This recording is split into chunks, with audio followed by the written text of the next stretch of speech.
नमस्कार दोस्तों और जय हिंद। आप सभी को स्वागत है in my channel 1971 war book series. आज हम बात करेंगे एक ऐसे मिलिट्री हिस्टोरियन के साथ जिन्होंने बांग्लादेश की आजादी में हिस्सा लिए एक बटालियन के ऊपर एक्सेप्शनल काम किया है।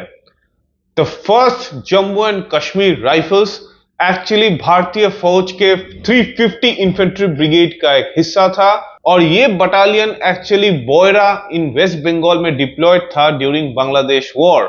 मुक्ति बाहिनी को ट्रेनिंग देने के साथ कुछ कुछ ऑपरेशंस में भी हिस्सा लिए थे, including taking part in the action at Burinda, the Masalia border outpost and eventually in the battle of Shyamganj, जहां पे first Jammu and Kashmir rifles को बैटल ऑनर श्यामगंज से सम्मानित किया गया था। Lieutenant colonel Surinder Kapoor, the commanding officer of this battalion, was given the Mahavir Chakra और उसके साथ ये बटालियन को भी और भी गैलेंट्री अवार्ड्स भी मिला है। लेकिन ये जो आदमी आज हम मेरे साथ इस प्रोग्राम में आएंगे, people know him as an exceptional writer on the Kargil war, very close to Captain Vikram Batra's family. Recently उन्होंने first Jammu and Kashmir rifles के contributions in बांग्लादेश वॉर के ऊपर एक किताब भी लिखा है and today we will be knowing from him about the first Jammu and Kashmir Rifles and about some of the history, including some of his own works regarding the Kargil war, but mostly it will be based on the Bangladesh operations. So let's welcome my friend Mr. Deepak Surana.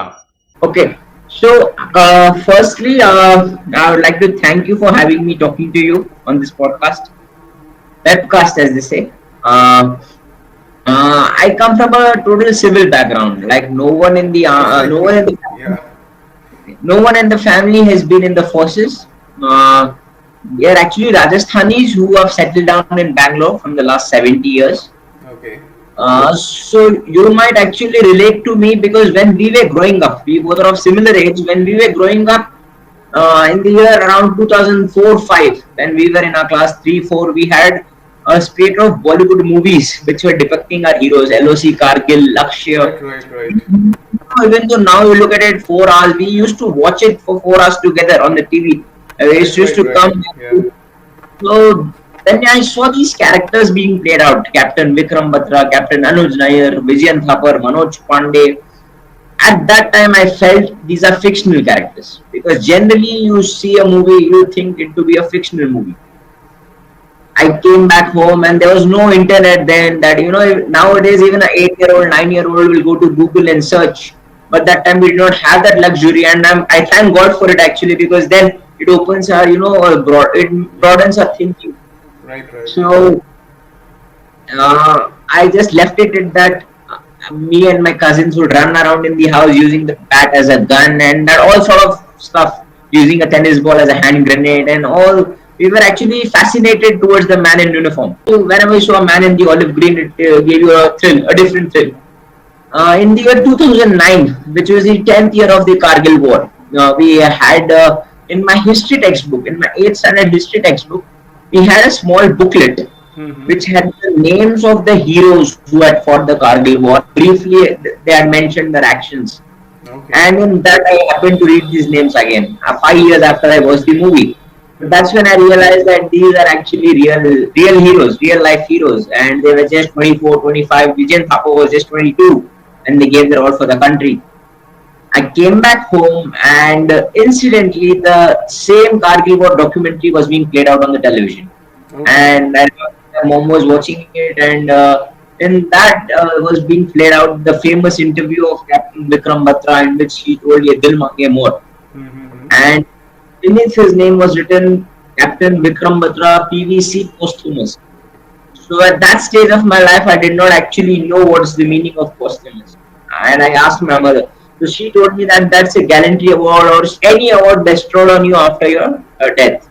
Okay. It actually struck me that a 25-year-old officer is smiling to the cameras, beaming. He's reveling in his victory with his boys. And he's not there. 7 days later, we lose him. So that made him my instant hero. So just imagine a guy of 25 climbing a peak of 17,000 feet. Now 5140 is in meters, 5140 meters. That calculates to 17,000 feet above sea level. Right, right. So the entire Europe doesn't have a mountain of that height. So when we realized that this man went on that peak, captured it without losing a single guy, the Pakistanis either killed or they ran away, and he still had the courage to tell you, "Dil mange more." Yeah, Dil Mange More in the '99 World Cup. It was an ad by Pepsi promoting Shah Rukh Khan and Tendulkar. Sachin Tendulkar were promoting. Tendulkar was there, yeah. So that meaning of Dil Mange More was changed by Vikram Batra. He defined the success of the Indian Army on the battlefield with these. You know, no one could imagine that someone can come up with such a success signal. Even his commanding officer, then Lieutenant General Y.K. Joshi, Lieutenant Colonel Y.K. Joshi, now he's retired as a Lieutenant General, as Army Commander. So in fact, General Joshi was surprised when Vikram Batra chose these words as his code word because they were very unconventional.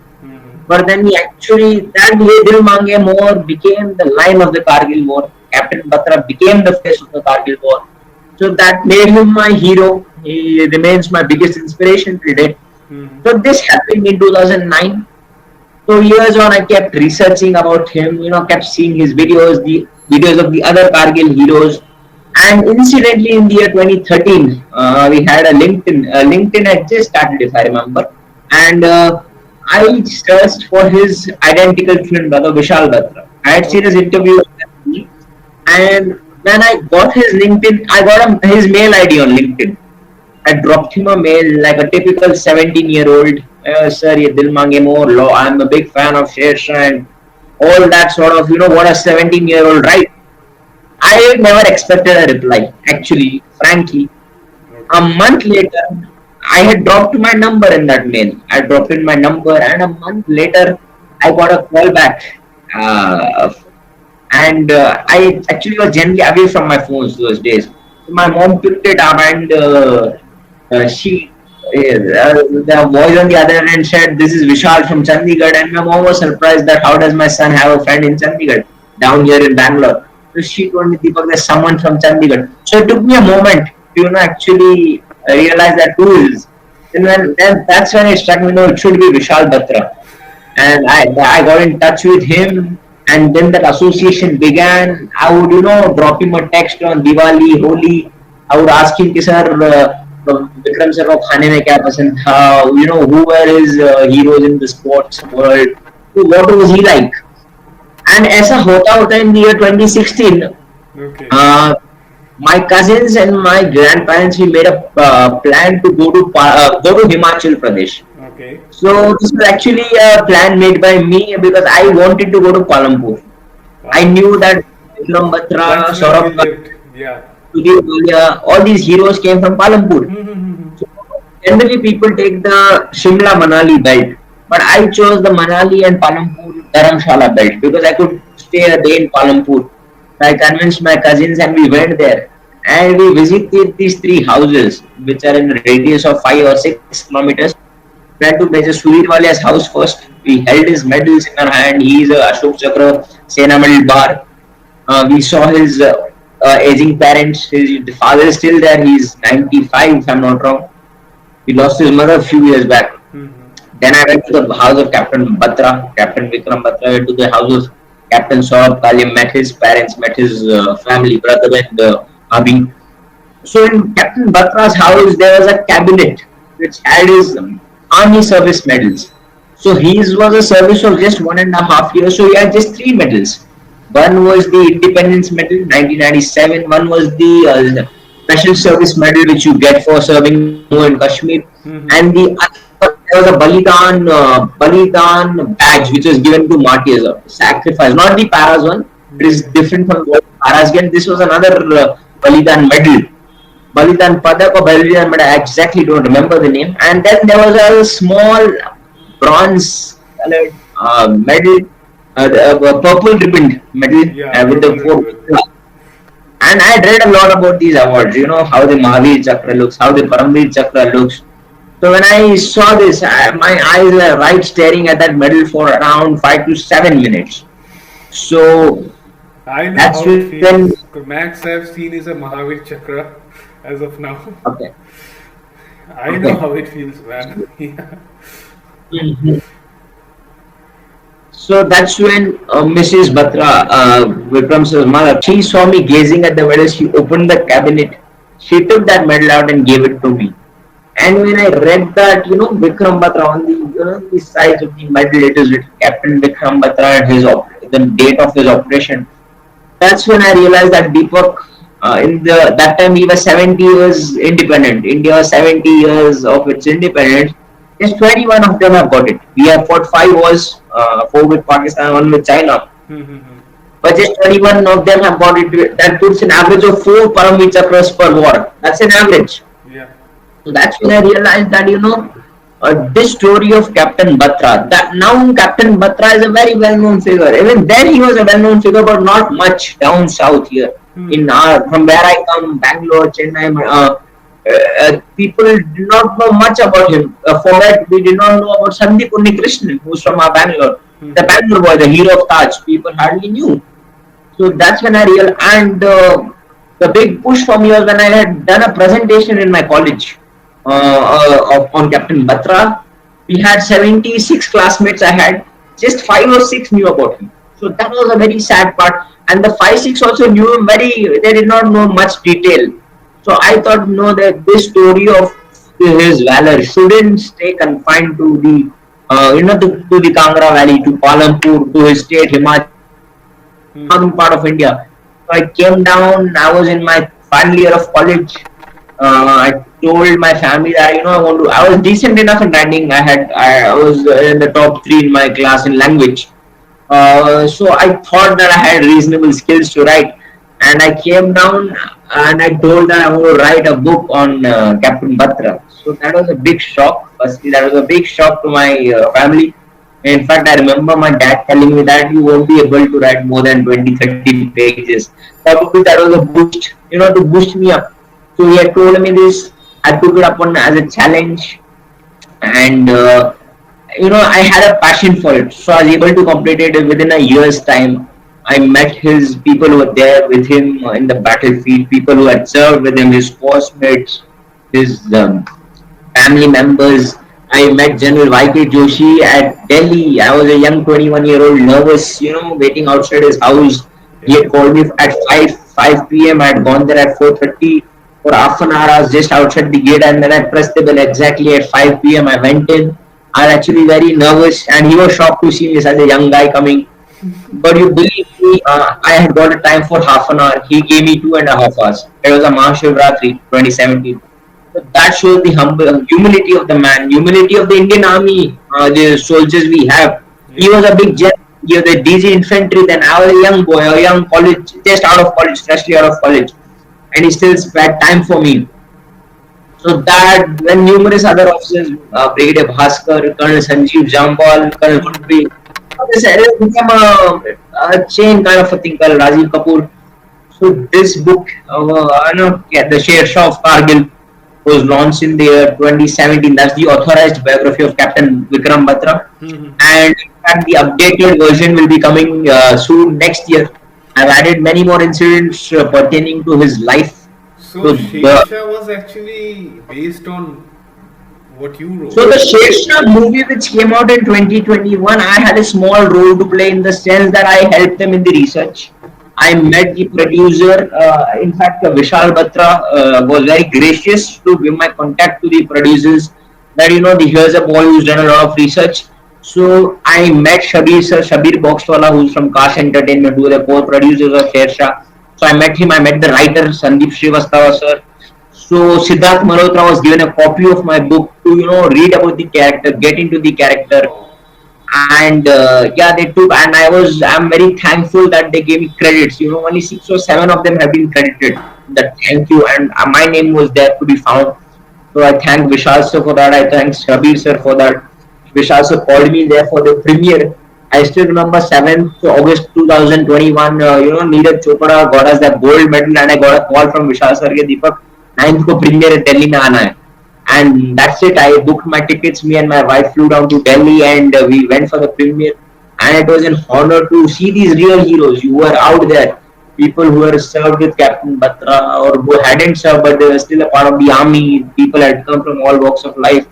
So to be a part of the premiere, all the people saw that beautiful movie on OTT, but I had the good fortune to see it on a big screen because of being a part of the premiere. We had Kiara Advani, Siddharth Malhotra being there. Wow. So yeah, yes, I had a small role to play in the movie, in the making of the movie, and I feel very happy that it's come out well. People have loved it. Mm-hmm. So yeah, this is my, the love for Sher Shah continues for me. I will, think about him till the last day of my life, and so that's why I'm coming up with another edition, because I found out many more things about him pertaining to his training days. In fact, there's a lot of detail already written, but then I wanted nothing to be left out.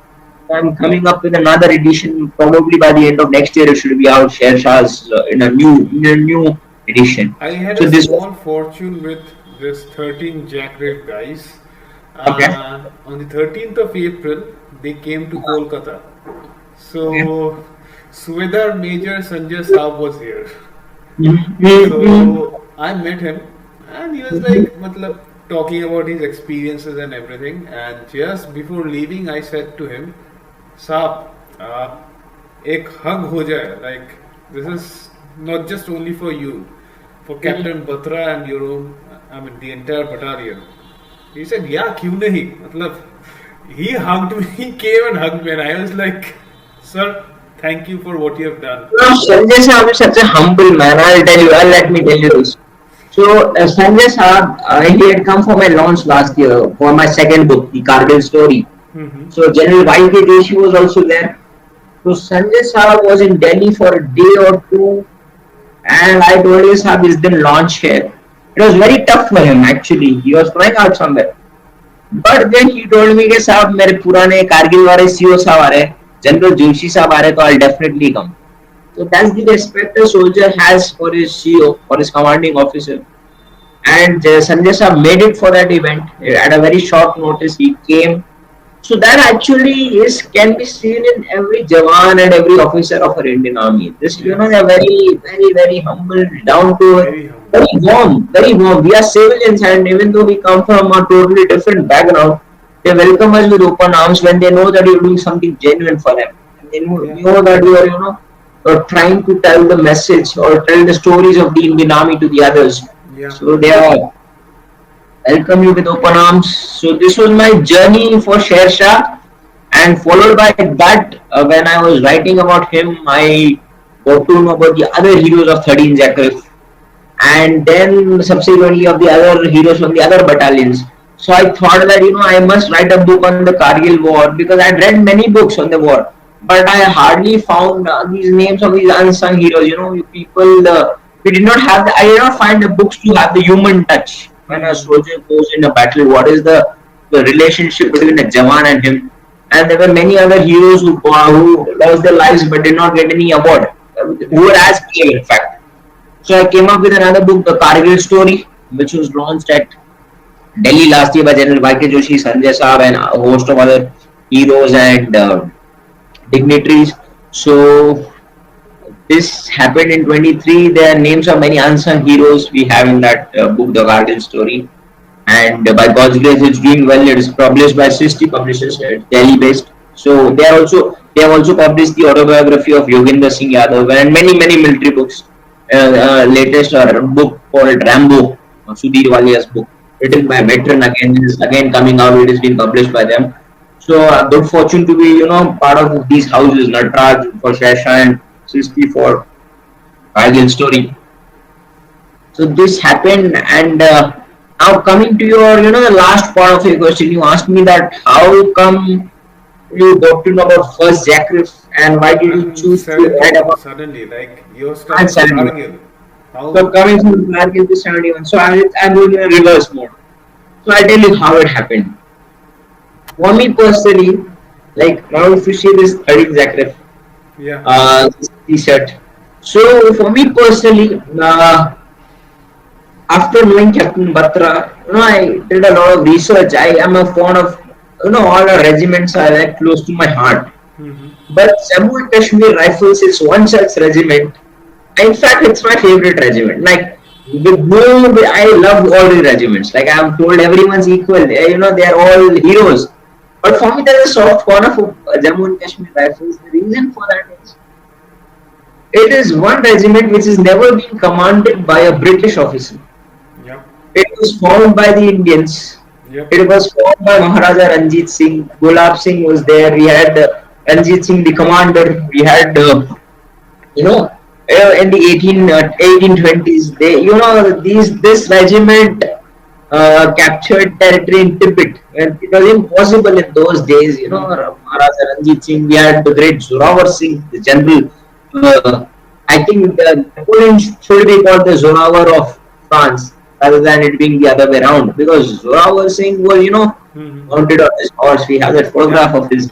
That So these are flaying picture of him on the with right, his sword on his right, on his right. horse with the white So mountains of Tibet. Yeah.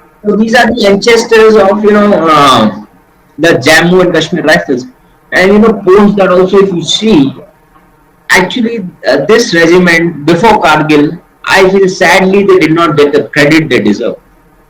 It is only after Kargil that people start talking about Jammu and Kashmir Rifles. That is because of the 13 Jammu and Kashmir Rifles.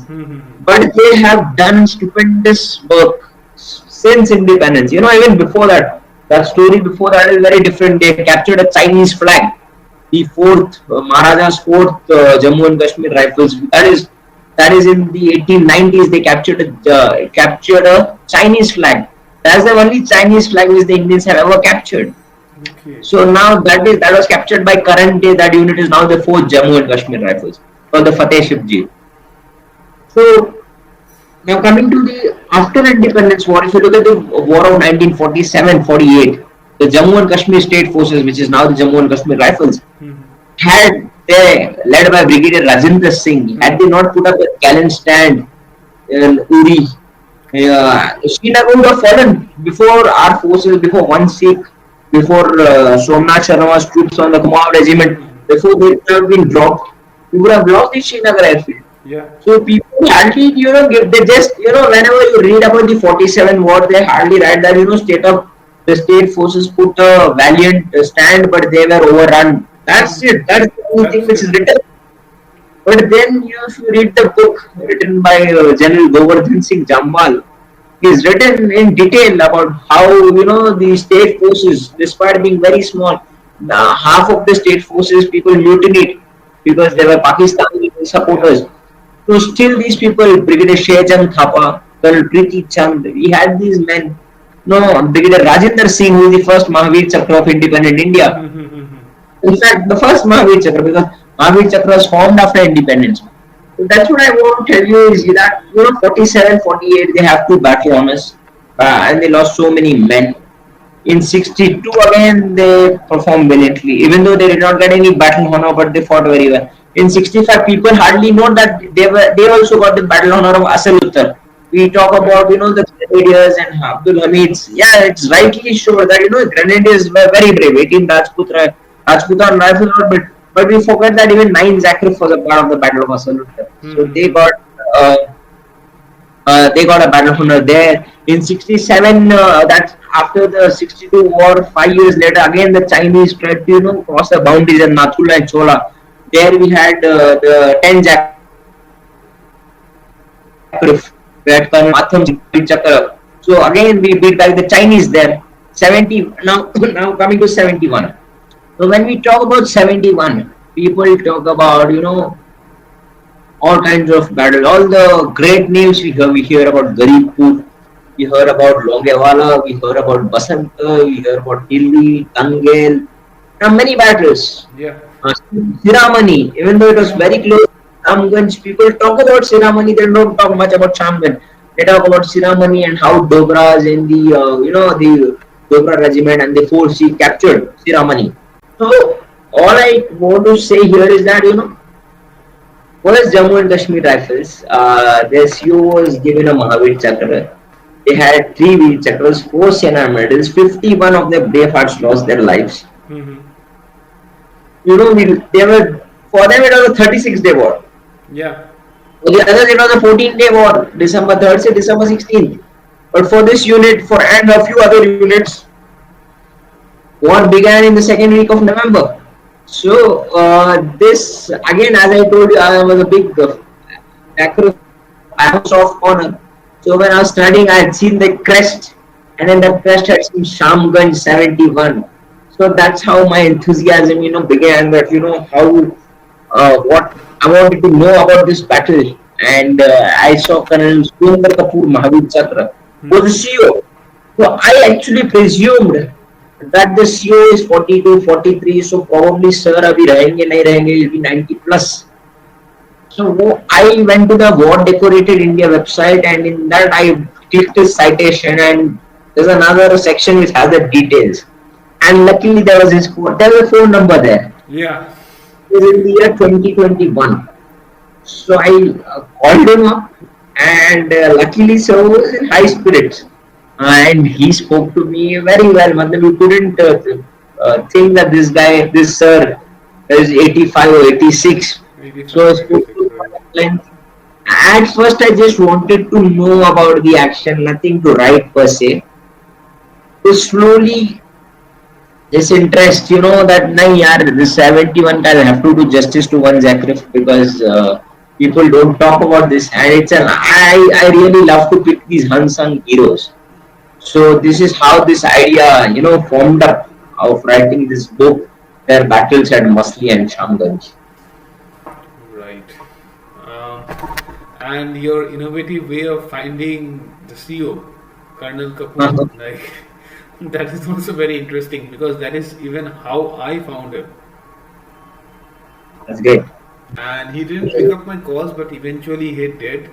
And then he was talking about people from the other side, from the Bangladeshi side, which I could recognize, fortunately.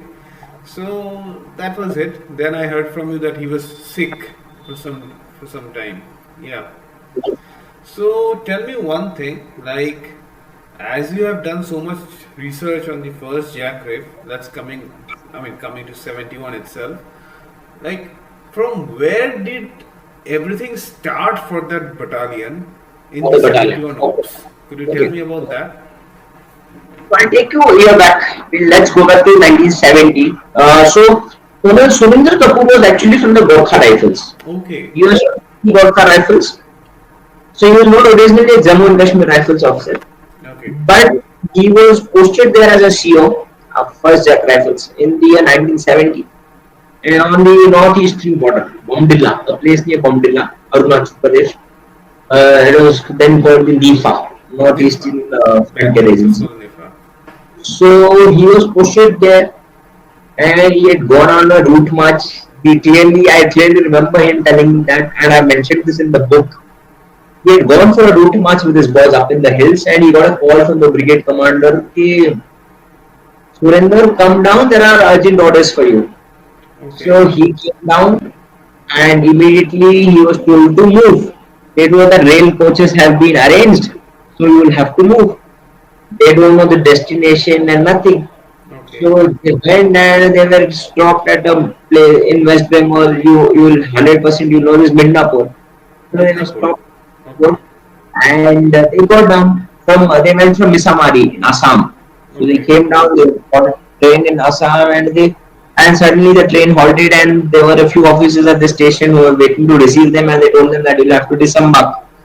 And that's when Colonel Kapoor, told, "Yeah, acha, what's matlab, we don't have any orders. You have just been told." So they were told to come for the internal security of the West Bengal elections. Okay. So we had elections in West Bengal, and one JAK Rif was given the task of internal security, like being along the polling booths and those areas. Okay. So they carried out very successfully the tasks which were given to them. Subsequent to that, this is in late 1970, they were sent to again a Birbhum district which borders Bihar. Okay. Birbhum. So there they were sent to tackle Naxalism. There was a strong presence of Naxalites in that area, so coming in from Bihar. So they were there, they did it very successfully. They managed to eliminate one very, dreaded Naxal commander. And the place where they were staying, the medical conditions were very bad for the village folk. Back then, West They, Bengal was very poor. Yeah, very poor. Even many With their, veterans have mentioned that. so with their own funds, with the funds of the battalion, some officers contributed. They set up an outpatient clinic in that place, and they treated all these, all the local village folk, and the living conditions were significantly improved by this battalion.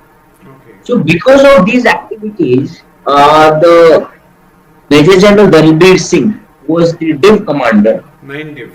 Kind of. So Dalbir Singh had a trust in this battalion. When he saw them, operating so efficiently, he developed a trust for, Colonel Surinder Kapoor and his men. Mm-hmm. Because, JAK Rifles is made out of Dogra troops.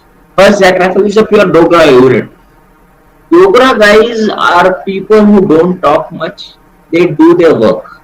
They don't show much. I'm sure you met Sanjay sir. And as you are aware, 71, if you would like, I'll give you a brief background. In March, they had the first ever general elections in Mm-hmm. Pakistan, West and East Pakistan, and Sheikh Mujibur Rahman had an outstanding victory. But, Yahya Khan and Bhutto did not give him the reins of the government.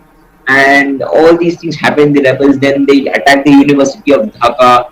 And, I'm sure in your earlier episodes, you must have covered, how this all happened. Yeah. People were killed, butchered, beheaded, women were raped, children were, killed mercilessly. It's very bad, Even when I talk, I can't talk a lot about it because you can feel even though you can't feel you haven't been there, but you feel bad for humanity when you hear about such things. And it was, I like was what one of Hitler did. the one who suffered in during that Okay. time.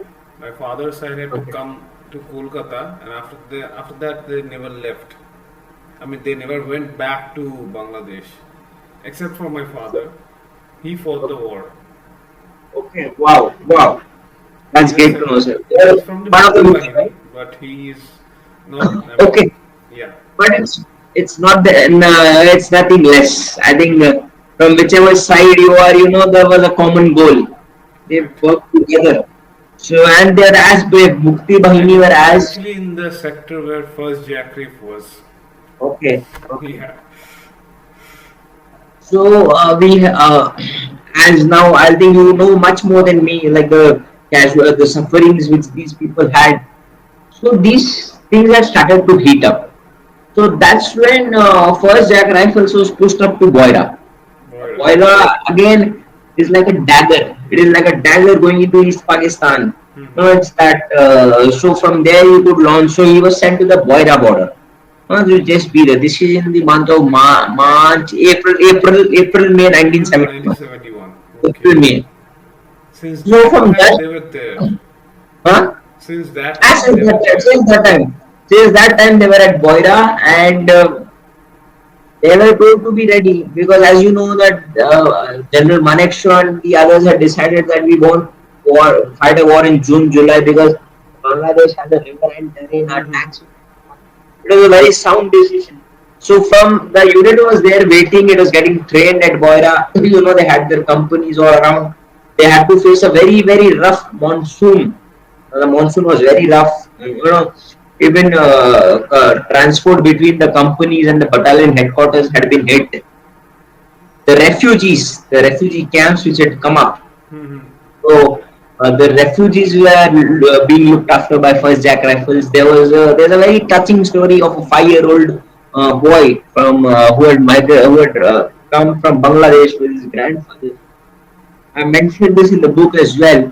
Uh, Actually, when I start telling about this, I feel a little emotional because he was a 5-year-old guy.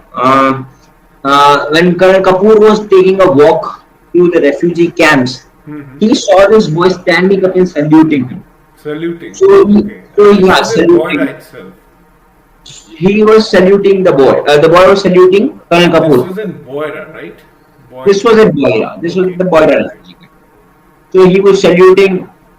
And that's when Colonel Kapoor asked his Subedar Major Sadhu Singh, who is still there. He's 100. He celebrated his 100th birthday 10 days ago. So he asked his Subedar Major, कि साहब ये मतलब he just looked at the boy, मतलब कहाँ से मतलब what happened to this? What happened to this poor guy's family? So Sadhu Singh, he turned a little sad. He told this, मतलब उनके पिताजी का सर धड़ से अलग कर दिया. His father was beheaded. His mother and his grandmother were, abducted by the Pakistani army, West Pakistani, and God alone knows what would have happened to them. He, with great difficulty, his granddad had taken him and run away, and this boy had no, he hadn't had any meal for days together, and he was totally down. But when the unit guys saw him, they bought dal, they bought chawal for him and his grandfather. They fed him for 2 days, and now he has the strength to stand up and salute you. So Colonel Kapoor was very impressed that his unit took care of the refugees in a good way, and that got to him what the reality of war, the reality of what was happening in East Pakistan right in front of his eyes. People overnight were thrown out of their homes, their houses were burned, their land which they had lived for so many years, their ancestors had lived there too, run away. I'm sure you can relate. Your father has been a part of that. Your family has been a part of that. So this is one touching story of the refugees, and then the able-bodied Bengalis, people who had come here, who could fight. Some of them were already a part of the Pakistani army earlier. Some of them were part of the police forces. Some of them were again security. All of them combined together. Some of them were college students, 19, 20-year-old guys. All of them combined. They picked them out. There was a screening done, proper screening done, and there was a Lieutenant Shashi Behel from first JAK Rif. So he was given that task. Like JAK Rif, one JAK Rif was given a task to handle a certain number of Mukti Bahini troops. Okay, to train So, them. to train them in the art of warfare, commando type special missions, going behind enemy lines, putting these mines, tripwire mines. Yeah, under Lieutenant Shashi Bal was a very fit young officer. So he trained these youngsters, young Mukti Bahini troops in the use of grenades and the use of weapons firing, and how to blunt the enemy. So this is how the Mukti Bahini came into picture. I'll just give a few examples of how the Mukti Bahini operated, so that the listeners, people who are seeing this, know what actually Mukti Bahini did. So, Mukti Bahini, they were very small in number. First, we must understand that it is very tough for a group of people joining together at the last minute and fighting against a very trained army. The West Pakistani army was a very trained army. Mukti Bahini were again small units, small cohesive units, but they did not have the wherewithal, the equipment and the training to fight much better. So the task and the roles given to the Mukti Bahini were actually a very small team roles now, like we call the SF roles, the special forces roles. So Right. they were go behind enemy lines, plant mines, plant these tripwire mines, uh, ambush their convoys, and disappear in the forest. So by doing this, they would ensure that the Pakistan army is expending its ammunition. Ammunition from West Pakistan to Bangladesh was a very tough task, Yeah. carrying ammunition. So the role of Mukti Bahini was as such that they would be trained like this. They would go in territory in the groups of 10, 12, 15, surprise the Pakistani army, and then rush back to the Indian side of the border. So actually developed a sense of fear and phobia in the West Pakistani army. They were now getting scared that what will happen in the next step. They did not know. So these were the so people generally think that December actually started. These activities starting from August, September, October. Mukti Bahini kept doing small things. The reason for this is Pakistan was again, firing at our border outpost, at the Indian outpost. So they were actually, so in retaliation, we were doing this. We were sending them to across and at various places, not only in this sector, this southwestern sector, across the entire frontage. They started actually being a thorn in the flesh of the Pakistani army. And one example I'll give you, there was a Bangladeshi flag was made.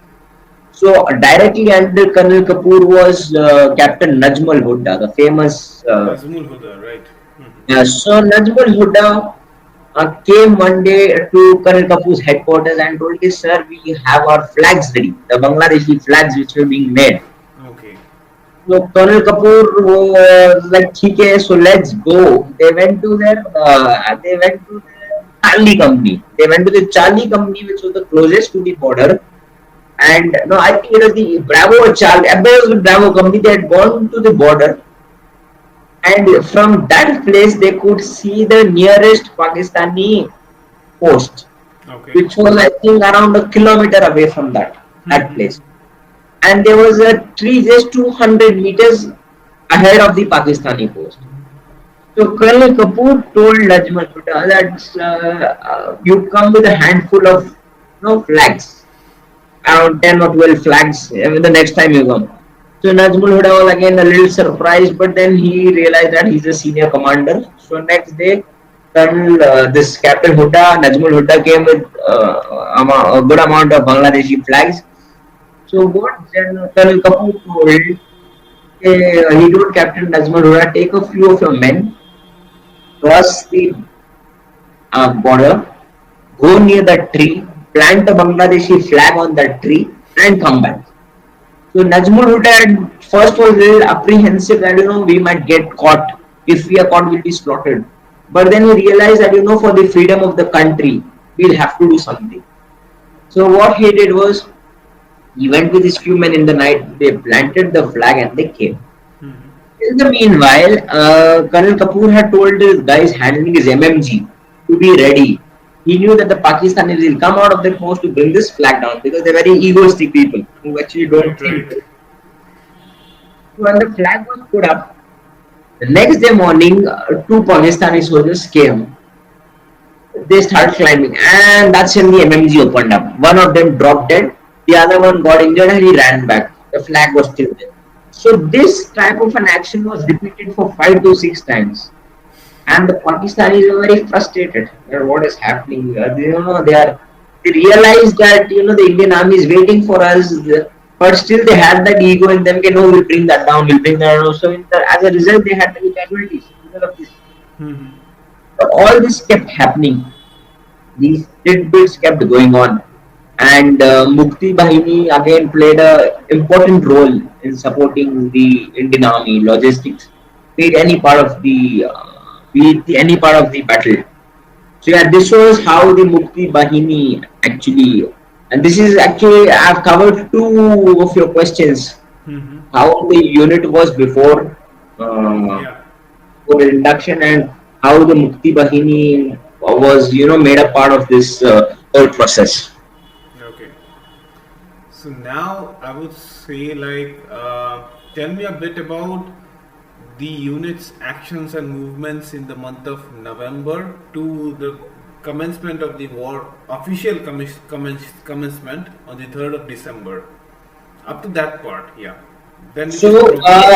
on November 12th, 1971, the unit was told because what had happened in November was the Pakistani firing on our post had increased a lot.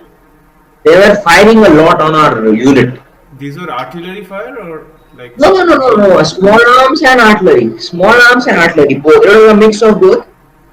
On November 3rd, not on November 12th, on November 3rd or November 4th, uh,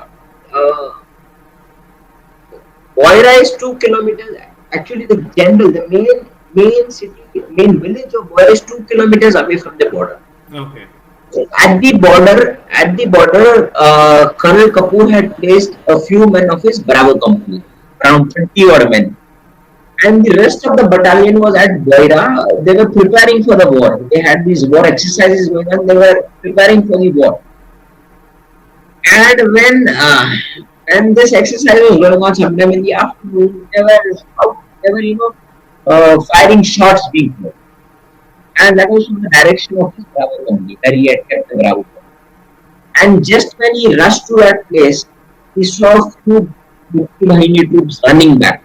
Okay. He got hold of them and he asked him what happened. They told him, sir, we had gone on the other side of the border to place these flags, and the Pakistanis have chased us. Two platoons of the Pakistanis have chased us, and they have now crossed the IB, and they're coming Your towards your location. at Boida, at your Bravo company. Okay. So again, Colonel Kapoor ran because he thought that I had just 30 men and there are already, so many attackers coming in. I think it was a front of force, Pakistani Frontier Force Regiment. It was a battalion of the Frontier Force. Okay. So it was a mix of Frontier Force and 6 Punjab Regiment. So Colonel Kapoor rushed to his Bravo Company location with his men, and he was delighted to see the way his men were fighting back. With such discipline, the JCO who was leading them, they were a very disciplined fire, not a waste of any fire. Very disciplined fire, and the attack of the of the Pakistani attacking force was beaten back. Mhm. And to add to that, one of our colonels was sent to chase them away. So Okay. another went, it chased them away, and they managed to find a few bodies of the Pakistanis, 3 bodies, and with the ID cards and all, it became very certain that these were not Pakistani Rangers, these were Pakistani regulars. So Okay. generally, borders we have the Rangers who are posted at our borders. We have the BSF. So Mhm. these Pakistani regulars. So that became known that Pakistan is in for a fight. Matlab a war is going to happen anytime soon. So this incident at Boira happened. Immediately after this, the 2 corps commander. So one JAK Rif was under 2 corps, Mhm. and they were operating in the southwestern sector, which is the Jessore Khulna sector. Right. So Right. they were operating there. We had General Rana, Right now. Narayan Raina, the legendary general, the Mahavir Chakra, a general who had seen many wars, World War II, 47, He lost an 62, eye, I guess, at the same lost time. an eye. Yes, yes, he was mentioned in dispatch in the World War II. World War Two. So, General Raina was the corps commander, and himself and Major General Dalbir Singh, they visited the unit. Mhm. They they congratulated the unit for pushing back the Pakistani attacking force, and Colonel Kapoor was given a jhappi, a hug, a bear hug, and all that happened. Mhm. And before going, General Raina and Major General Dalbir told Colonel Kapoor, "Okay, Surinder, be ready for a bigger action in the days to come." And Colonel Kapoor was very happy because he was getting to do what he was trained for, to fight a war. He was trained for that, and Colonel Kapoor was all happy. So this happened on November 3rd. Till November 8th, 9th, 10th, this plan was forming up. How to get the things done. They were given a task on the night of November 10th. They were given a task to capture a post called Masliya. Masliya. It was a Pakistani border outpost which was at a distance of around 800 meters from where Boira was. Mhm. Uh, so Major Lieutenant Colonel Surinder Kapoor, he got up. He went on top of a tree on our side. He saw the Pakistanis, having a nice bath in the Kabadak River. There's a Kabadak Kabbalah River, River. Yeah. a fast flowing river which goes. So the Pakistanis were having bath there. A few of them were constructing sangars. A few of them were, strengthening their defenses. And he made a thorough reconnaissance. He and his men, they saw the entire place, how to attack the Kabadak, and how to go across the Kabadak, how to attack these guys. So they came down. They made a sand model at Boira, a proper sand model with the Kabadak and with all the Pakistani bunkers, and so plan was formed. They were given the task to capture this Masliya, to get a foothold in the East Pakistan. Again, I think this was probably one of the first units to be tasked for an offensive inside East Pakistan. So they had come up with a plan that Alpha and Delta Company will frontal attack Masliya. The Bravo Company, the Charlie Company under Major Harnam Dilwaria was told to cross the Kabada, go on the other bank, post it and go behind the enemy at a place called Datapulia. So they were told to go behind that so that the retreating enemy can be cut off. And the other company, the Bravo Company, was put in reserve. So every battle they have a reserve. So and the Mukti Bahini again. Mukti Bahini was told to go to the west of Masliya and put in a diversionary attack. Diversionary attack is something where you just fire at the enemy. The enemy thinks that the attack is coming from here, but you attack them from another direction. Other side, right? Standard So infantry tactics. yes, yes. So the Mukti Bahini was sent there. The companies were 400 meters short of. There's something known as the forming up place. Some from the Okay. place where the attack goes in. So Hmm. they were there. They were ready for the battle with the rifles in hand, and they were ready to go. At the last moment, I think this was around 10 or 15 minutes before they could launch. Colonel Kapoor got a call from the brigade headquarters ke abort the attack. So he was given the orders to abort the attack. And he was actually surprised that, after such planning, all of us are ready, but why have they told us the abort the attack? They told no that these are the orders from the higher headquarters, you'll have to abort the attack. Okay. But they were told to be in your place, be wherever you are, be in your forming a place, dig in defenses and stay where you are. So that was again inside East Pakistan. So now formally the battalion had inducted inside East Pakistan. This is on November 12th. And they had, strengthened their defenses. They had, in fact, they did not have a lot of material. They had used these tree logs of trees, wood, branches. So Yeah. all these were used up to make the defenses, and they were expecting a Pakistani counter-attack because which country, Pakistanis thought that they are inside our land, we will, try to chase them away. Hmm. So they were all and set and prepared that the Pakistani counter-attack will come. And in the meanwhile, I'll tell you what had happened. So when this attack was called back, I told you that the Charlie company under Major Harnam Bilaria was told to cross the river and go on the other side. Sadly, by the time the orders could reach them, these guys had already reached that place. And they could see the Pakistani troops, alighting, coming down from the trucks on the other. Like this is a river. On this side is Major Harnam's men, and on that side of the bank, that side of the river, on the other bank are the Pakistanis. And Major Harnam was told, "Okay, fall back." He told sir, if we fall back, they'll shoot at our backs. So we'll fight them and we'll come back. So Major Harnam, who was expecting his first child, so he had left home and he was still expecting. So Major Harnam, he decided to stay there. He fought these guys. He, ensured that there is no casualty to his men. One of our boats, which was crossing the river, the Pakistanis were on the other side, had seen our boat and they fired at the boat. But luckily, it was dark, so nothing happened to a man. A brave Subedar, Mad Subedar Sukhdev Singh, God bless his soul. He got down in the freezing water. He pulled back the boat. He got all his men down, and they came back. And when they returned, Harnam Bilaria got a telegram. Those are the days of telegram. And in the telegram, it was written that you have been blessed with a son. So that was a moment of double joy for the company that they have beaten back the Pakistani, enemy, and Harnam Bilaria was blessed with a son. So, And on 15th November, um, early morning, around 5:30 a.m., in Pakistan is lost counter attack. And they launched 5 consecutive attacks till 10 a.m. Every attack was beaten back. Every attack of Pakistani army was beaten back. And uh, he lost 6 of our men and was in beating back the attack. 6 men. Six brave hearts who fought the exceptional order. And Pakistan, Did we bring? I mean, did the first JAK Rif bring their bodies back, or our bodies, yeah, we had our bodies back. We were under control. So all the Pakistani counterattacks were beaten back with the help of artillery, with the help of the infantry. Pakistan, we recovered 12 Pakistani bodies, but the Bangladeshi locals, the Mukti Bahini, they told Colonel Kapoor that they counted 82 Pakistani bodies as they loaded them on trucks. So a total estimate of 94 enemy killed was put in the Battle of Maslia when they were trying to attack.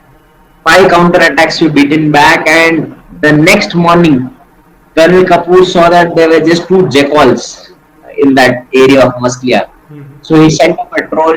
A patrol went. The post was empty. The Pakistanis had vacated the post because they thought that the Indians have come in a large number.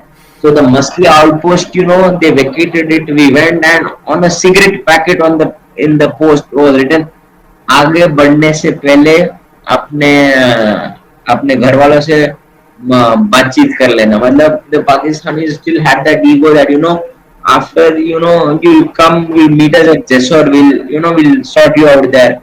So they had written these kind of messages, a lot of psychological warfare.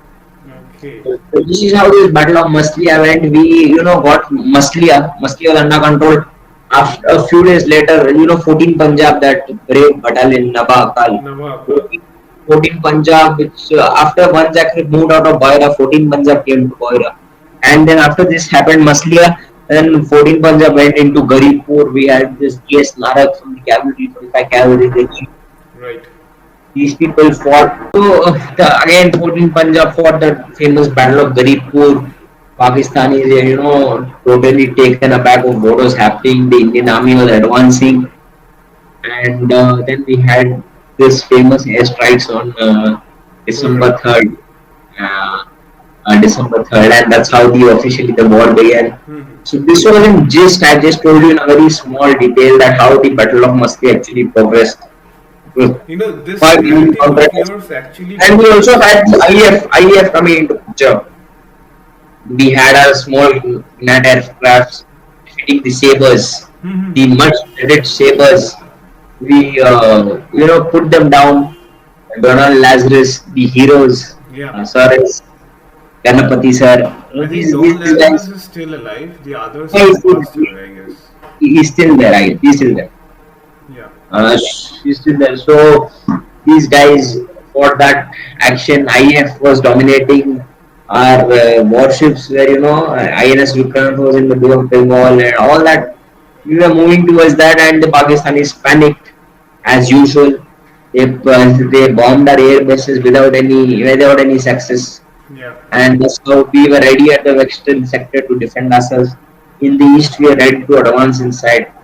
This was the events, or I can say the actions fought by first Jackal before the war actually began. Now I would like to know, like, as we are coming to the end of the first JAK Rif's operations, just tell me a bit about the part of the JAK Rif's operations from the 3rd of December to the end of the war. I think 17th of December, Khulna. Yes. What happened? Yeah.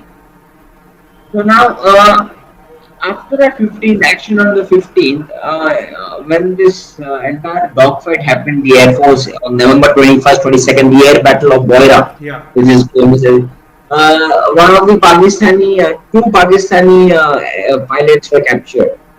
One was Khalid Ahmed. Parvez Mehdi Qureshi, flight lieutenant. Otherwise, Mehdi Qureshi went on to begin the IFC. He was captured by the 4C. And another one was the Khalil Ahmed. Khalil Ahmed was captured by first JAK Rifles. Okay. So his parachute drifted. He fell. He went and hid inside a hut. Colonel Kapoor sent Second Lieutenant Batan Singh, a very strong officer. He was small in height. Batan Singh was not that tall. Khalil Ahmed was a giant. But Batan Singh was so confident. He went and he pointed the gun at him, and Khalil Ahmed with his hands up and he said, "I'm ready to surrender." So Khalil Ahmed was captured by first JAK Rifles. They have that ejection seat, the seat with which he fell. That seat is now in the unit officers' mess of first JAK Rifles. That seat, his ejection seat. So first JAK Rifle has that. So this happened, and then they were told to attack a place called Muhammadpur, Burinda. Burinda, Muhammadpur. So despite having very less strength, all of them were very tired. They had just one company was sent to attack, but the Pakistanis were in very high number. They did not. One JAK Rif did not have the support of artillery, and armored support was also very minimal. So despite fighting valiantly, despite losing two one company, not the entire battalion. Only one company went in for an attack. Which one was So this? Charlie? This was Burinda. No, which company was this? Charlie company, Major Harnam Bilaria. So Major Harnam Bilaria went there. He lost two of his fine JCOs. Naib Subedar Sukhdev Singh, the hero I told you, who had saved his men in that in the river earlier in the earlier action. And we had Subedar Raghbir Singh, who was the Ghatak platoon commander. He was part of the Ghataks. So we lost him also. They are two brave JCUs.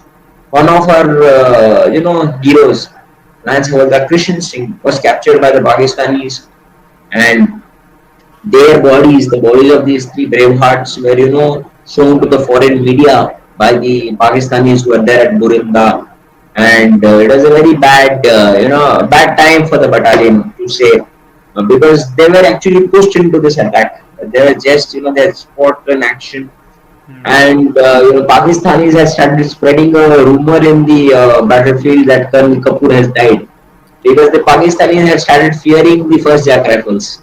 Okay. So they wanted to spread this rumor so that it's a part of the psychological warfare. This happened, and again Burinda was captured by 4C, the unit of General Panag, who is Gul Panag's father, Lieutenant General Panag. Yeah. And on December 3rd, battalion was at Mohammadpur. Burinda, after this was captured, they were at that post, and this is where the Army battle. squadron of 45 cav was there with them. Yeah, 45. No, no. You see, that's 45 squadron. Now a squadron is divided into different troops. Troops. You have troops, and we have, like, in infantry battalion we have platoons. So even in a troop is nothing but a section. Like a troop has three tanks.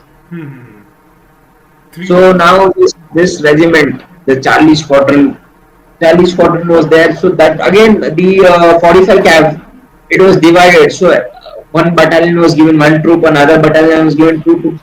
The 45 cavalry was attached to many units. Many in this. units. Right. So what had happened was December 3rd, and this war kept progressing. First JAK Rifles was, they had, again now I'll tell you another interesting part. After this, they had gone to Zikar Gacha, which was, it was captured without a fight. The Pakistanis had destroyed the bridge, that they had run away. From there, the battalion moved to Jessore, which was a fortress of the Pakistani.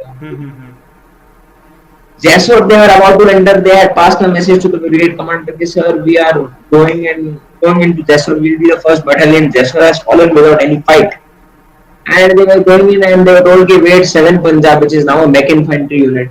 7 Punjab is coming from the other side. We'll have a blue on blue kind of a situation. So you wait." So the 7 Punjab was the first period to enter Jessore. So first JAK Rifles was very disappointed. But then they went into the officers' mess. They got the brigade commander board, 107 brigade commander board, and that still hangs in their 107 Pakistan. It's there in the unit mess. That flag. Brigade. Captured flag. Huh? Captured Pakistani brigade's flag. Brigade. We have the names of the brigadiers. Names of the brigadier. So the brigadier at that time was Mohammad Hayat, Sitare Jurat.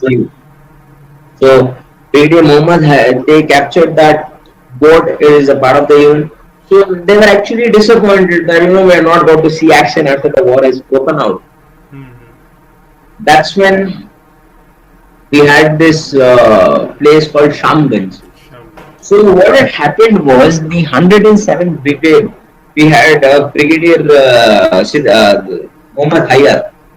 He had 5 battalions. The brigade generally has 3 or 4 battalions. He had 5 battalions. He had moved to a place called Khulna, which is further to the south. So Khulna is now a port city. Yeah.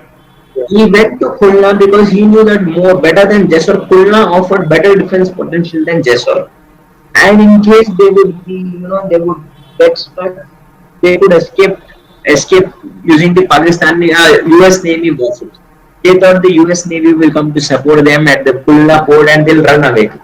So what he had done was, there's a very big, fast-flowing Bhairab river.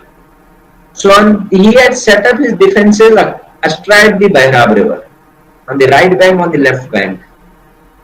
And on the left bank were swampy marshes, and on the right bank you just have to make a frontal attack. So by doing this, he had ensured that every Indian attack has to be frontal, and frontal attacks are very dangerous.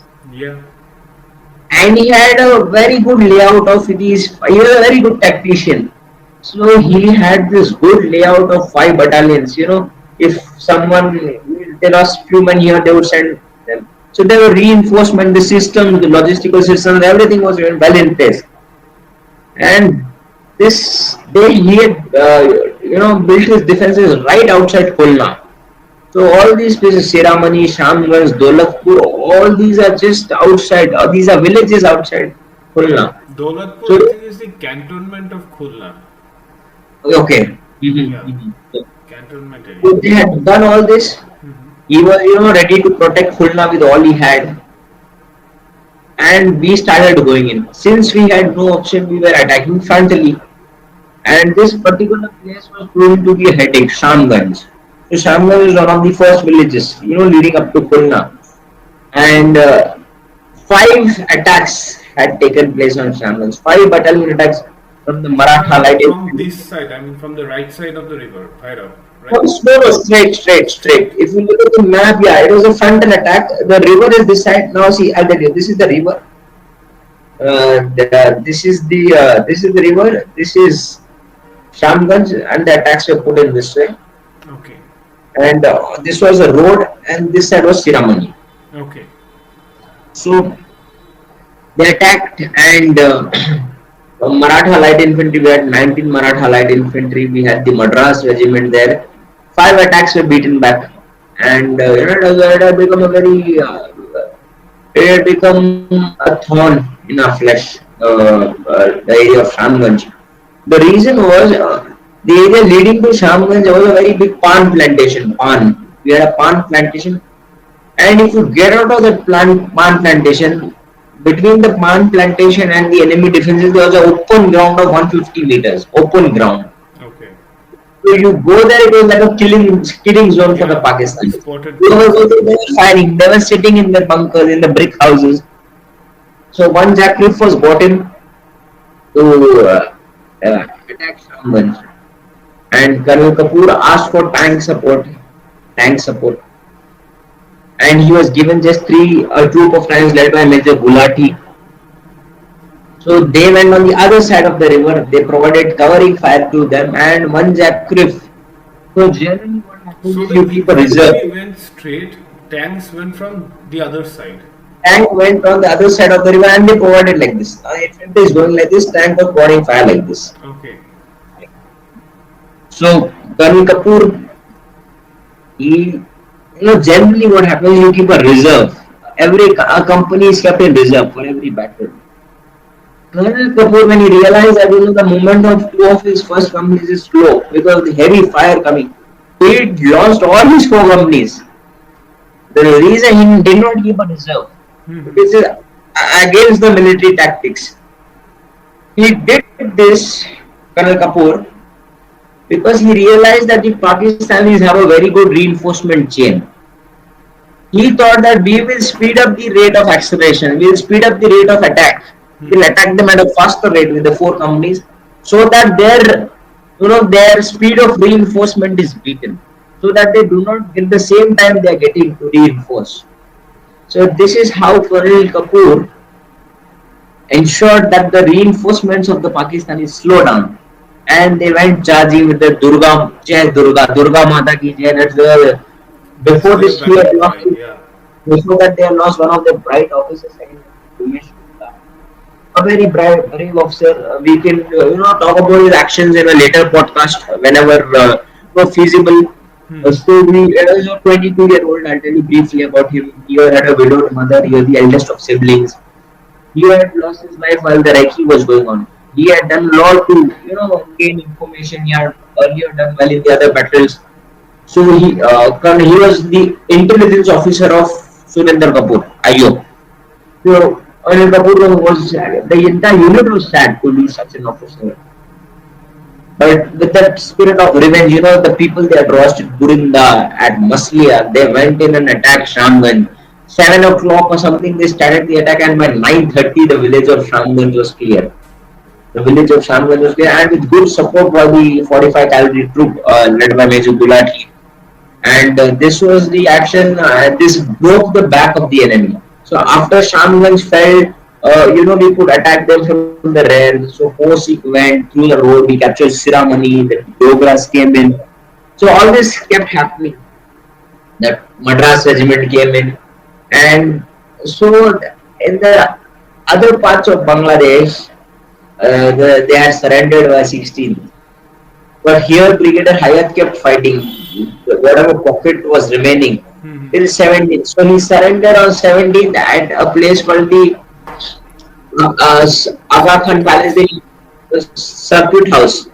So he was at Aga Khan Palace. There was a Aga Khan Palace over there. Surinder Kapoor, he went, met Brigadier Hayat, 7 of his battalion commanders.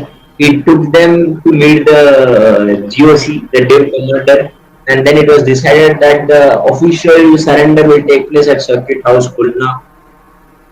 So that there's a video of it as well, and they signed that document, and a pen was given to each unit, uh, and one JAK Rif received a pen, and 9 Major General Dalbir Singh declared on JAK Rif as the best battalion of 9 Infantry Division at that time, and this happened on 18th. Unit moved back after Shyamganj was successfully captured. And on the way back, there was one JCF from the Bangladeshi army. He met Colonel Kapoor and he told him, sir, come to the commissioner's office in Jessore. So he went there. He was happy to see Najmul Hutta, who was appointed as the commissioner of Jessore. And sadly, we lost him, as you told me the other day, in 75. We lost after him. So then the unit came to Barrackpore in West Bengal, and from West Bengal, then the entire division was moved to Western sector in Vidarbha, in in Punjab, in near Bathinda. So this There, was 72, for January 72 that they were moved out. yeah, January 72 they moved out. So Colonel Kapoor got his Mahavir Chakra in the Rashtrapati Bhavan in 72. The unit was moved out and he gave away his command. He relinquished his command in Vidarbha. And Which place? Vidarbha. Okay. That's Okay. it. It's in Punjab. Colonel Kapoor took premature retirement to look after his, young family here, young children, started his business. In 78 or 79, there was a Battle Honor committee which was headed by Lieutenant General Kendrick. Kendrick.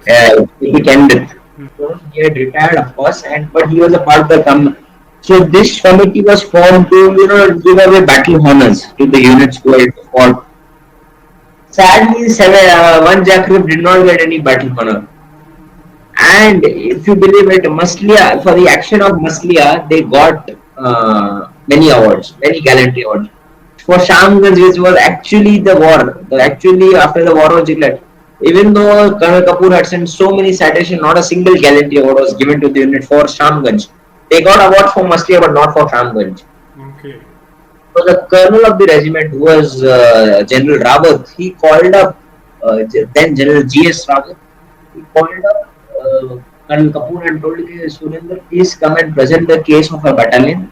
Your battalion has not got a battle honor. So he went there. He met Major Harnam Belaria, who was his Charlie Company commander. Then they presented this case to General Candidate, how we fought, what happened. He also narrated from how from Mohammadpur to Zikar Gacha they went in a convoy of an auto rickshaw. There's Colonel Kapoor went in an auto rickshaw because auto rickshaw and a fire engine. They went in a fire engine and an auto rickshaw because the road was still being cleared for mines. So he did not want to miss the chance to go to Zikar Gacha. So he went in an auto rickshaw. So he told all this. So General Candidate even joked that this looks like a movie scene. But he told us, yeah, it is like a movie scene, but this happened in reality. And he explained all this. Then General Candidate assured him that don't worry, justice will be done. And that's how the unit got the Battle Honor of Shyamganj, which for which it had paid with 51 of its brave hearts and gave us one of our finest victories. So the overall impact of the Battle of Shyamganj was that it broke the back of the West Pakistani army, the southwestern sector of East Pakistan, the Jessore Khulna sector, as you may call it. And after this, Shyamganj fell, Khulna fell within a matter of 1 or 2 days. Could you So tell these me are how the many men the first JAK Rif lost 51 in total. In total. in total? In total. In total. At Shamgas they lost 28. At Mosque they lost 6. And 17 others they lost in the middle, where Burinda and Mohammadpur during No, these the. were dead and wounded combined. Huh? These were dead and wounded combined. Dead. Dead. These are dead. 51 dead. 51 killed in action. Killed in action. The unit suffered 51 killed in action. And how many wounded? Wounded are 190 odd. That's a So lot of I men. have mentioned the names of all the 51 martyrs in my book, or because everyone deserves a mention somewhere. Even though we might not know about their actions, we should mention their names. So Do I've you written down have the names. the list of the names who were killed in action, at least? You want me to tell it out? Just a moment. I Just give mean, me you a don't moment. have to speak them out, I'm just asking. I have it. I have it with me. I have the entire list of the. So just as a tribute to them, let's just read it out. It'll take a minute. Let me open. So at least people know their names. It's Yeah, at long least. for Yeah, because if you speak them out, na, then I can sort of like put it up there, like at least with a name. Instead of sort of like a credits, it would be really nice if you could speak them out. So I'll tell you the names. Okay, second Lieutenant Umesh Gupta, Subedar Vikhiram, Subedar Raghuveer Singh, Naib Subedar Charanjit Singh, Naib Subedar Sukhdev Singh, Sena Medal, Krishan Lal, Naik Prem Singh, Naik Amar Singh, Naik Kubla Singh, Naik Inderjit Sena Medal, Lance Naik Ram Singh, Lance Naik Desraj, Lance Naik Puran, Lance Naik Basiram, Lance Naik Chatruram, Lance Naik Raichan, Lance Naik Mahantram, Lance Naik Baldev Singh Sena Medal, Lance Naik Nandlal, Lance Naik Kartar Singh, Lance Naik Karan Singh, Lance Naik Santram, Lance Naik Magar Singh Veer Chakra, Lance Naik Meghraj Veer Chakra, Rifleman Gauri, Rifleman Ramdas, Rifleman Uttam Singh, Rifleman Banto, Rifleman Milap Singh, Rifleman Hansraj, Rifleman Pritam Chand, Rifleman Umesh Singh, Rifleman Roopchand, Rifleman Narottam Ram, Rifleman Balluram, Rifleman Balli Ram, Rifleman Sukhdev Singh, Rifleman Mohan Lal, Rifleman Amarchand, Rifleman Krishan Lal, Rifleman Jay Singh, Rifleman Dharamchand, Rifleman Saboram, Rifleman Munshiram, Rifleman Baldev Singh, Rifleman Fauja Singh, Rifleman Titak Singh, Rifleman Kalidas, Rifleman Sundaral, Rifleman Hans Raj, and the youngest rifleman Sarvan Kumar. What was his age? He was 19. So these were the guys we lost. So now look at now imagine 51 families impacted just from one unit. Imagine the 3,000 odd soldiers we lost in the 71 war, the entire one of the costliest wars India has fought in Costliest. 1971. Because we didn't only fight a war, we took care of refugees. Right, right. We dealt with And so many to their governments all over the world. to their credit, 68 enemy were killed at Shamganj, 94 enemy was killed at Masliya. So the enemy had a deeper, more casualties. That's probably due to the, the only thing which marks the Indian Army apart is the officers, the way our officers lead the charge. These young guys, they are exceptional. Young lieutenants, captains, majors. Even in Kargil, you saw even the CEOs, Surinder, the way they lead. So yeah, this was the actions of 71, and in the 71 was very briefly because very long. The people who read the book, they get a perspective of how this actually went on in detail. So this book of yours, it contains all the information that people like me would need, right? Right, right. This will be released in the month of August. Okay. It is titled "The Liberators of Bangladesh." We'll be releasing it very soon. The cover of the book will be released very soon. I have it with me in a few days' time. We'll release it. Again, published by Srishti Publishers, and We are planning to launch it in the month of August at Delhi, and with the hands of, from the hands of Colonel Surinder Kapoor, and we'll try if, Major Subedar, Major Sadhu Singh, the 100-year-old, the centurion, can come for that launch. So yeah, that's about it. I will suggest you one thing, like Yeah, try to get this book also somehow published in Bangladesh, because they also need to know about what we did for them. Because right. for me, what I've seen mostly is that while interacting with Bangladeshis, they say that we only fought for 13 days. And that is like not possible, yeah. We were there for a very long time. See, Devadipti, the problem is now what has happened is there are Bangladeshis who saw us fighting then. Na. Yeah. They are no longer there, I or mean, if they some are there, people they do are say about us that either they are very old.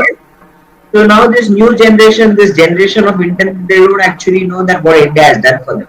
yeah, We have given them their entire existence. The people who were there that time, people Bangladeshis who were there, they are either gone or they're very old. too old to tell the youngsters what happened. So, and I think, see, India is a very gracious country. India doesn't care about these things. If you look at the recent development, Turkey has always voiced its opinion against us. It always speaks against us. But we were the country which gave them, a lot of aid during the earthquake. So now that's the speciality of our country. That's what marks us apart from the rest of the world. Yeah. We are not like them. I think, yeah, you are right. The awareness in Bangladesh should be there. We must You find know, a way to go. about first JAK Rif and especially about Charlie Company, I heard actually a lot from a Mukti Bahini fighter who became later a major in Bangladesh army. Okay. That guy operated directly with Charlie Company, first JAK Rif. He said a lot of things. So you might remember Major Hanuman Bilaria, right? Yeah, He was and and he Major spoke about Saki. this this Boira thing a lot. Yeah, so Major Harnam is some people know him. Some people like talk a lot about us, but the younger generation, as you said, they don't, because they don't know. That is the thing. right. Yeah. So I wish luck for your book, and I Thank you so want to much. get a copy myself. I'll 100%. I mean, 100%. I would definitely get a copy. I'll need it. And one more thing is that, are you doing any more research on any other unit regarding 71? Not on 71, but this is my only project on the 71. Currently, other than this, I'm working on the biographies of Second Lieutenant Punit Dutt, one Gorkha Rifles, Ashok Chakra, and Captain Arun Jasotia from the 9 Para SF. He's Arun an Ashok Jasotia. Chakra Senaman, another Yeah. big legend of the Yeah, unit. he's a legend. Yeah. These are the two units I'm I mean, working on. that is really nice. That is Those really nice. 71 again, see again the challenge with 71 is what? People who actually fought the war are either gone or they are very old to remember things. In this case, I was lucky enough that Colonel Kapoor is in good health. He had a slight illness, but majorly he's in good health. He was able to, give me a lot of input. With a Bilaria, Mm-hmm. he was there. Then with a Sadhu Singh, Colonel Jasbir Sarai. But now I, just think that now already from when I started, already 3 years gone. And 3 is actually a long time. Yeah. So people who would have fought the other actions, most of the CEOs of the units are gone, Yeah. and Most of them. it's very tough, to. And it's again, it becomes a challenge to bring things out of them at such an age. When they become 80, 85, you don't want to trouble them at this age Yeah. by relentless calls or meeting them, going to their houses. It becomes a little bit of a challenge. Because sir, ये कैसे हुआ, वो कैसे हुआ? Asking someone who fought Kargil is much easier because even the CEOs who fought the Kargil are still in the 60s now. Yeah. So and the people who are the young lieutenants and captains are still in the 47, 48. They're in the 50 age group. Mm-hmm. So they're still in the peak of their health and life. But people who fought 70, that's a different generation altogether. So it becomes slightly, tough and challenging. Uh, and I always believe that you always write with primary research. Just seeing the net or someone wrote some article there, you just can't copy paste it. To write a book, you must meet the people who actually fought. To write a military book, so if I just if I want to write about something, I just can't see from here tidbits from here, tidbits from there. You can't write like that.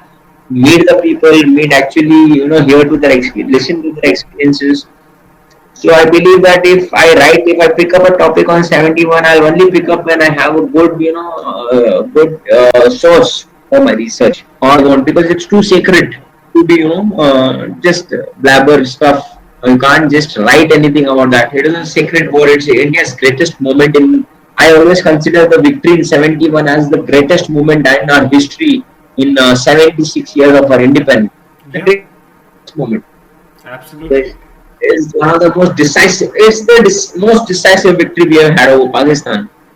So I feel that only if I have a good source of research on any particular topic or battle, Hmm. that's when I'll come back to 7.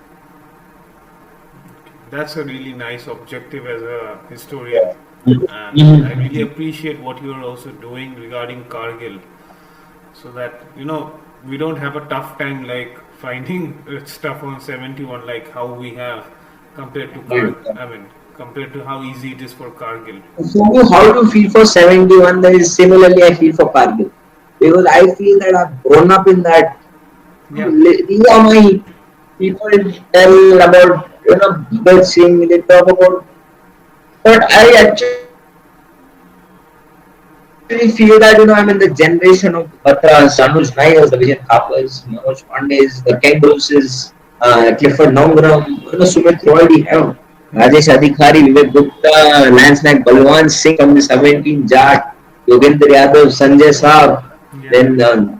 then so many Jawans, Subedar Bhawarlal Saab, Hmm. Yashvir Tomar. So now I feel a connect with all of them Yeah. because it feels closer.